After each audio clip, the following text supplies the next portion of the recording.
जय श्री कृष्ण दोस्तों, राधे राधे। ऋतु भक्ति चैनल में आप सबका स्वागत है। आज मैं आपको कुछ अलग सुनाने जा रही हूँ, जो कि एक है शिक्षाप्रद कथा, चरण स्पर्श का महत्व।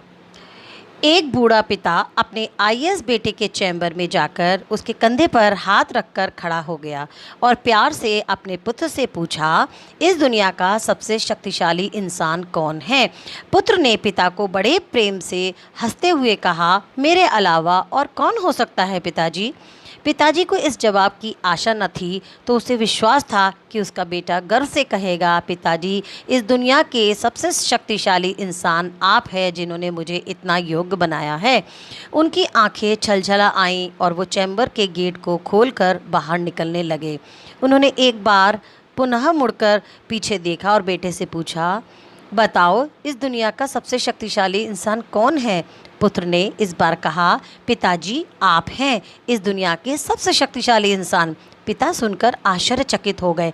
उन्होंने कहा, अभी तो तुम अपने आप को इस दुनिया का सबसे शक्तिशाली इंसान बता रहे थे, अब तुम मुझे बता रहे हो। पुत्र ने हंसते हुए उन्हें अपने सामने बिठाते हुए कहा, पिताजी, उस समय आपका हाथ मेरे कंधे पर था। जिस पुत्र के कंधे पर या सिर पर पिता का हाथ हो, वो पुत्र तो दुनिया का सबसे शक्तिशाली इंसान ही होगा ना।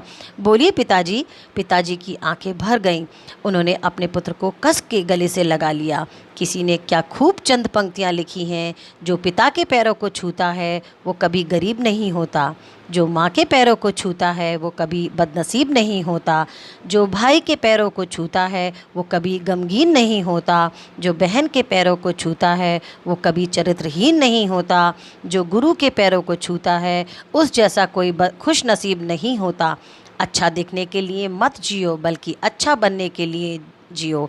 इसलिए आज की जो कहानी है उससे हमें यही शिक्षा मिलती है कि अपने बड़ों का आशीर्वाद हमें चरण स्पर्श के द्वारा लेते रहना चाहिए, क्योंकि जब हम झुकते हैं अपने बड़ों के आगे तो उनके दिल से बहुत सारी आशीर्वाद निकलते हैं, बहुत सारी दुआएं निकलती हैं, और उन दुआओं का ही असर होता है कि आज हम अच्छे से खुशहाल ज़िंदगी जी पाते हैं। जय श्री कृष्ण दोस्तों, राधे राधे।